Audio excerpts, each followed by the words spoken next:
Feature Friday. The freshest. This is actually an Udit Narayan song and covered by Arijit. And we were very sort of mesmerized, by it because it was in the crowd video that we did, like Indian crowds. And everyone was like, mate, give it a watch and then review the original. So then we can sort of compare both. So let's give a watch the live version that Arijit did. And then in another video, we'll do the Udit Narayan sort of full music review, which has been a while since we did like a full music review on, and anyone really. I guess last Friday we did Arijit, right? Oh, we did, but Full music reviews. That was very in-depth. they were very fun to do. Yeah. Because the whole animal thing. Who is that? His sister? This is what he sings with his sister, I think. Because she's a backing vocalist for him. How freaking dope.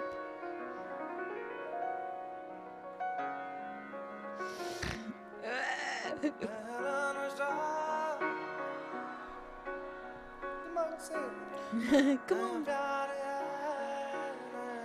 It's a classic, but everyone's telling me so.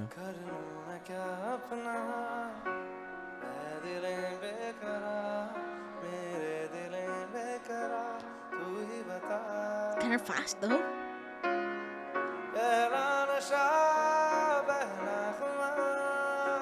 It's nice.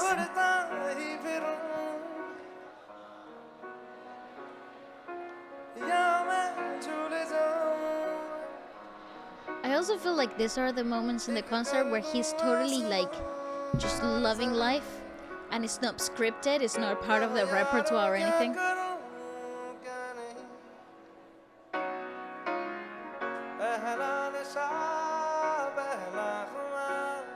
I don't know if it's his sister. I have no idea. Can't tell.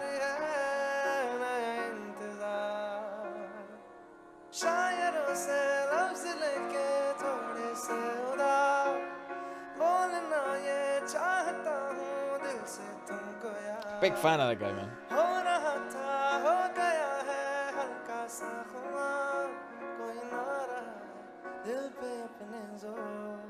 This is what I really liked about his concert, and also about just sort of the whole approach of the Indian music industry in general when it comes especially to live sort of music, is that obviously there's nothing else at play. It's just him and his piano, and it seems to be like a fairly impromptu moment, probably fairly rehearsed as well. You know, he knows these songs, he's the classics, and it's probably in one of those sections where, you know, maybe they're fixing some stuff, maybe they're arranging for the next medley, because most of his stuff is only medleys, because he has got like a 200 song repertoire. It's something ridiculous along those lines. So it's really rare when this happens in the West, when artists have moments in which this is so normal to them and so comfortable. They're so comfortable in this environment where they just pull out cats out of the bag. You know, they just pull out tricks out of nowhere, and just moments. They create moments. And in the indie music industry, one of the objectives, I feel, of a lot of these artists when they perform live, because they're so often in the studio, because they do a ton of, especially if you're a playback singer, you do a ton of music all year round. You're probably overworked, as a matter of fact, and you're always in the studio. And then they have a huge culture of live music as well. So you're super overworked on both senses, live and studio. There is a thin veil, though, that it gets created when you're that, not tired, but you're that active, where you're so comfortable and at ease in these moments of immense pressure, where you are not really bothered on what comes. You're just present in the moment, and you're not focused on the judgment of people, the reaction of people. You just know that they came here to watch you be you and be a musician. And he's one of these artists that really embodies that really well. A lot of people also give him credit for sort of his emotional, you know, captivation and emotional communication of the songs. But I think actually what makes him one of the best is that he has mastered through activity, because I think that's the only way you master that, how to become a vessel of music and everything that, you know, embodies music. That can be emotions, that can be storytelling, that can be arrangement, live music. But he's just become a vessel through activity, because he's removed his ego. He's removed the sort of the thought process, the hyper awareness. Yes. He's just present and at ease. And I have to say, in this particular clip, you're seeing somebody who's vocally very tired, fatigued. very Yeah. tired. I don't know what happened before. I don't know how far into this concert this is. How far into his tour? How far into his tour? How many shows has he done? How many hours of sleep he got that day? All of that has a role to play into the vocal freshness of an artist, especially in this environment. Because another awesome thing about the Indian music industry is that everything, it's very raw. It's very little processing going on in terms of like post-production or what the sound engineers do. It's all very minimal. It's all very down to the artist and the color of their vocals and how they're able to manipulate the songs themselves, the communication, the setting of the scene, basically. And this case is just the prime example of really letting the artists settle in the most uncomfortable of environments, especially when they're very tired. Yep. It's a pleasure to watch as a member of the audience who has absolutely no idea of any of these things that happen on stage or behind the scenes.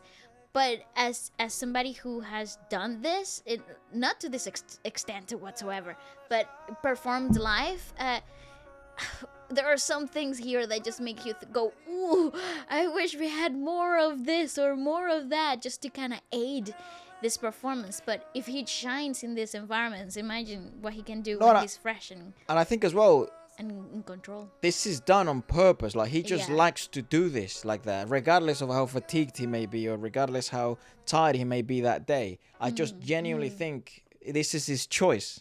I agree. You know, he wasn't forced to do any of this. Yeah, that's true. Or to do it this raw, and he's in this difficult of an environment. I think he's just sort of, what a special moment that would be, Yeah, right? I also think it's like what's expected. People in the Indian music industry, from an audience perspective, Very have high standards. high Very high standards. Yeah. It's a difficult industry for many reasons. It is.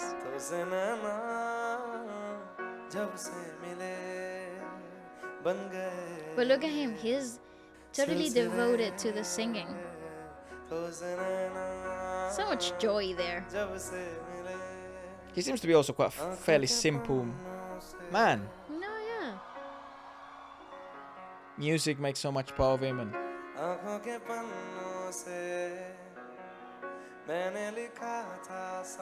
Just look at that set, though. he strips it all away. It does.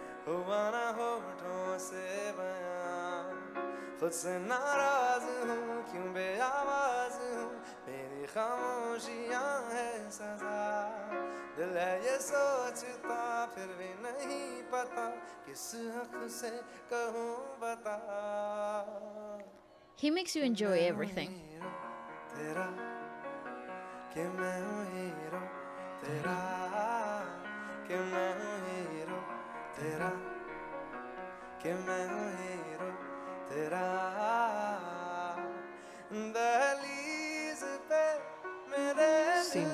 Sheesh. See, medleys. Everything medley.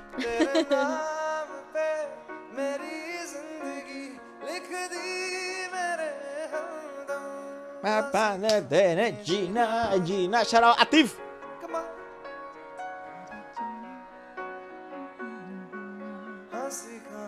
It makes me.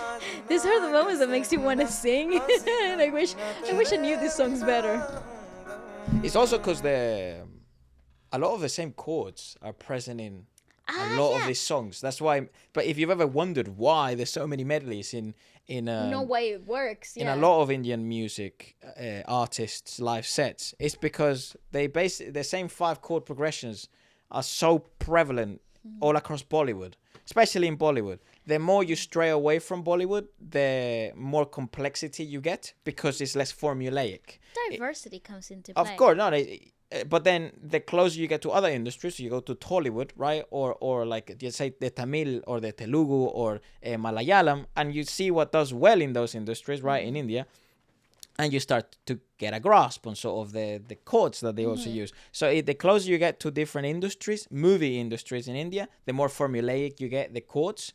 And the further away you get from them, so you go to like the alternative rock scene, you get to the indie rock scene, you get to the especially that scene. Fusion overall. It becomes a little bit overcomplicated. Mental. Like you tell me what chords they use all the time in Coke studio performances. Good luck. You know? And I know it, like in chord progression they might be straightforward, but all the nuances that they add, it becomes a little bit too over the top in terms of like musical complexity. It's fabulous to listen to. Like it becomes a well complemented that you don't even begin to think about the chord progression in any way whatsoever. Okay. But what's so beautiful is that in this particular performance is similar to what Ed Sheeran did years ago in the West. It was like you can do a bunch of songs with the same 3-chord progression. Yeah. And I think that's why you can transpose popular music, and it works for a reason, you know, like they become formulaic because they work. Yeah. Look at me, just having the time of my life. Yeah, my full-on orchestra. Yeah, that set is insane.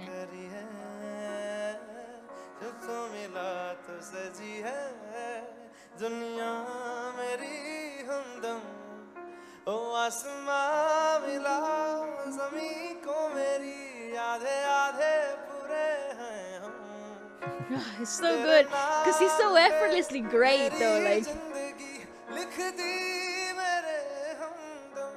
Kalanka.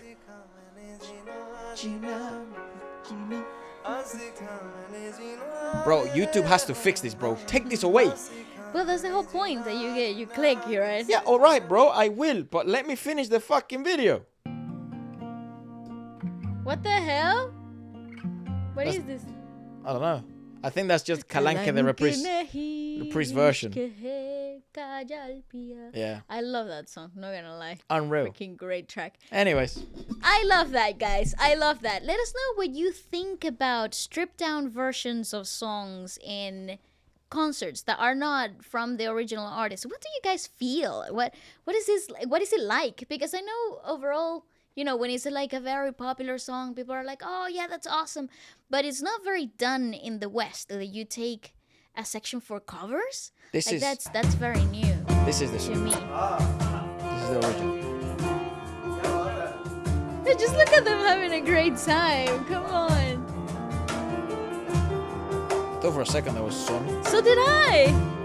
I was convinced it was because I don't have my glasses on. It is fairly fast. Yeah, that's true.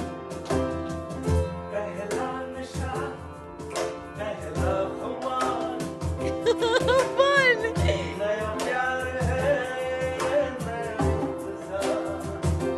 That little tambor sounds very loud for how tiny it is.